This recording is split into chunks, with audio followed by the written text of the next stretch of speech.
नहीं मार सकता है। मैं एक माफी मांग रहा हूं कि छोड़ दो।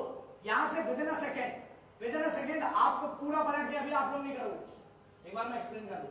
ये गर्दन से लगी हुई है 1, ये घुमाया, ये आदमी सिर वहां से खत्म, दूसरा हाथ भी बहुत देर में आएगा। इसके बाद इसकी कढ़ाई हो चुकी है, कुछ नहीं कर सकता, कितना भी बड़ा शरीर हो इसका।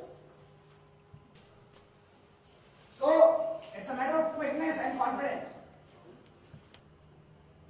और मैं काउंट दूंगा, आप लोग ट्रिगर दबा देना, उसके पहले निकलना है। अभी काउंट नहीं दिया, कोई काउंट देके नहीं मारेगा, इसलिए हमेशा लड़ रहा हूं।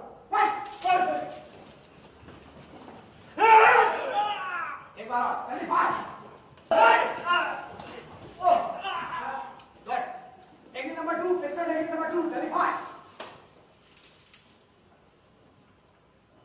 1, ये एक ऐसा जॉइंट है जो टूट जाता है, कढ़ाई थोड़ी नीचे आती है, कुछ नहीं, and then you can do anything.